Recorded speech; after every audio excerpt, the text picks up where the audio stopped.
Alright, so this is kind of a PSA video. Got some questions from some viewers as to compatibility between PH2.0 batteries and BT2.0 batteries. And these are these 1S batteries here. Just to show you the difference between the two connectors. This is the Tattoo 300 milliamp hour 1S with the BT2.0 connector, and this is the Nitro connector from Newbie Drone with the PH2.0 connector. And you can see the differences in the two connectors, and you can see that the pinhole for the PH2.0 is very small and much larger for the BT2.0. It's the reason why the BT2.0 is superior, because it allows more contact area for more current to flow, and you just get better performance. This is the battery to go with, if you're wondering. But the question, I guess actually a few questions from people from various videos, and I know that probably haven't answered. It's been a while since those questions were posed, and I know that some people leave a question, they're like, they want a video right away, like, please post a video within the next 20 minutes so I can get my answer. I think it's been a couple of months, so sorry. Can't quite post videos within 10-20 minutes after they're asked, but I try my best. The question was, can you use your BT2.0 batteries in any place that you have a PH2.0 connector? And in some cases they will work, in some cases it won't work. I think there's a couple of different scenarios. The main scenario I think people are confused about is that they see a lot of people using the BT2.0 batteries and using them in chargers with PH2.0 connectors. And this is one of these old school Eachine chargers with I think it's a PH2.0 and a PH1.0 I think here. But it's the old school connector, and of course this fits the PH2.0 battery perfectly, no problem. They are keyed, so they only go in a certain way, so you know which way is positive and which way is negative.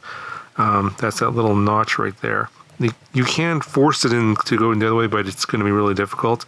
But also, just to give you an idea what the connector looks like, this is that notch right there. And you can see how the pins are kind of off to the one side, so you'd have to bend the pins to force the battery in the wrong way. I suppose it is technically possible, but you're going to break all this plastic. It goes in much easier like this. You can see the little notch goes in like that. So there's no way to plug it in backwards, and that's called reverse polarity. I know that some chargers have reverse polarity protection. Most of these, like cheap ones, do not. So you often see a myth out there that I've seen this a lot of weird places. People think that it doesn't matter which way you plug in the battery, it'll work either way, and that is absolutely false.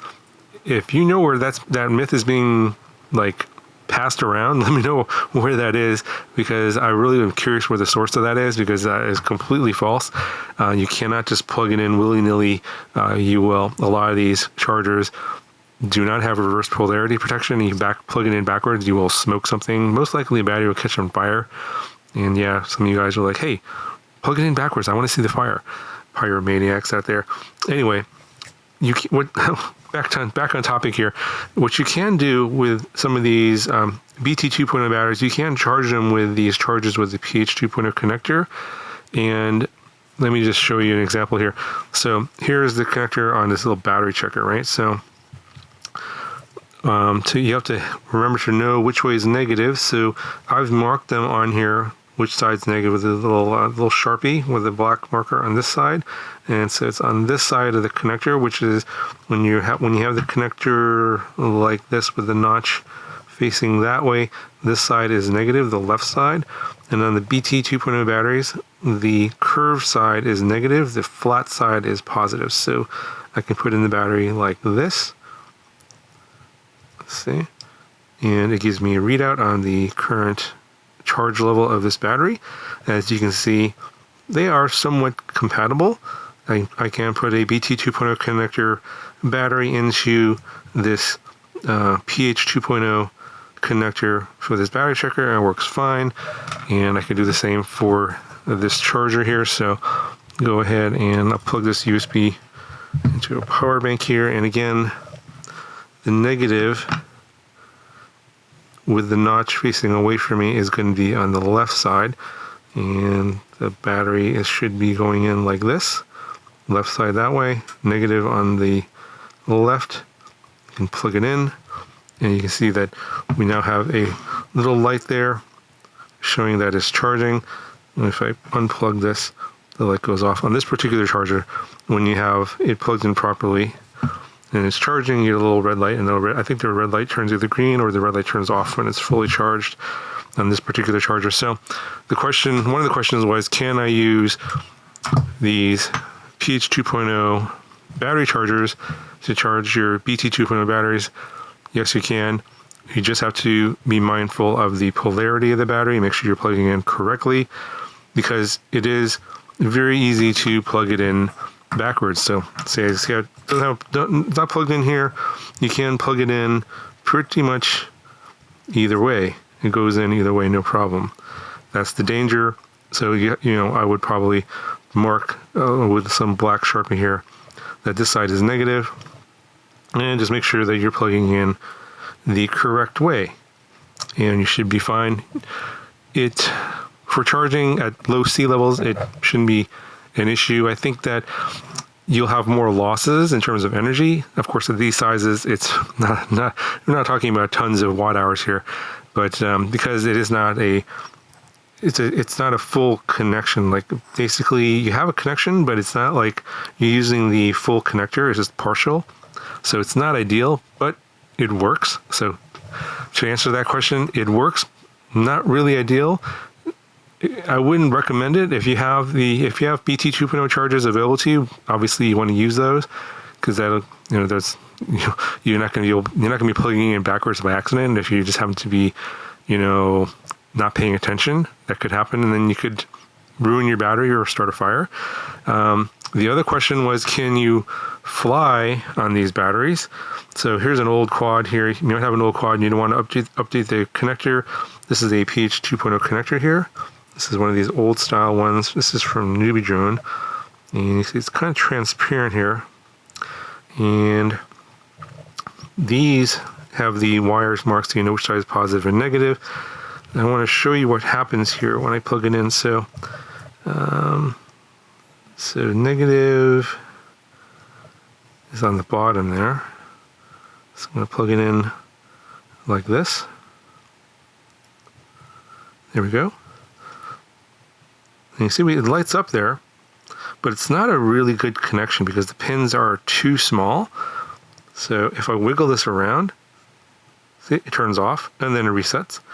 So while it can work, and let me show you that, you can see that the PH2.0 connector is too big. So you see you have this thing the battery wiggles around inside there. It does not provide a solid connection. So as you're flying around, it vibrates. It will just suddenly fall out of the sky. I've tested this already. So if you're wondering, did you actually test this? Yes, I did. You can fly around, and if you bump something or if you make a hard maneuver where this connector gets a little bit out of sorts, you just lose the connection and the flight controller resets and you just crash. So on the bench, you can, as long as it's not moving around and as long as it maintains the connection, it'll stay powered on, it's fine. But when you're flying, because the connector is the wrong size and it could potentially lose the contact, you will just reset the flight controller, lose power, and you'll just crash. So don't do that. Some people are saying, yeah, you can definitely fly in this, and that is completely false. Sure, you might be able to get away with it for maybe even a whole flight without a problem, but it's not a solid connection. The flight times are probably going to be bad because you don't have a really good solid connection for the energy to go from the battery through these pins into the flight controller and into the motors. So not recommended. Don't do it. I don't care what people say out there. It's just not a good idea. Just don't do it. Anyway, I hope that clears up some of the questions I've had from people regarding these two different battery types.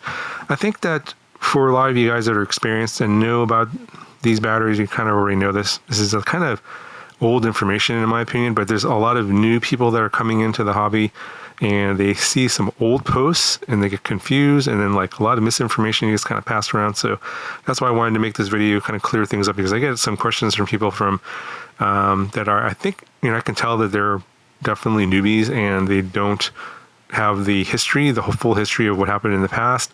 And then they see something and they're like, oh, okay, that must be true because they saw it in the internet. And for example, like being able to fly a quad with the BT2.0 battery with a PH2.0 connector, that is not happening. So yeah, sure. I'm sure there's definitely lots of people that have done that, flown a whole flight without having any problems, but telling you that I've tried it and yes, you might be able to get away with it, it just won't work. Stuff like that. You see a lot of like really weird misinformation out there, and I just wanted to clear up some of that stuff and sort of give you some guidance as to what you can do, what you can't do. So hopefully this video was helpful. If it was, please let me know in the comments below and give it the video a thumbs up. I would really appreciate that. That'll do for this one, and I'll talk to you guys in the next video.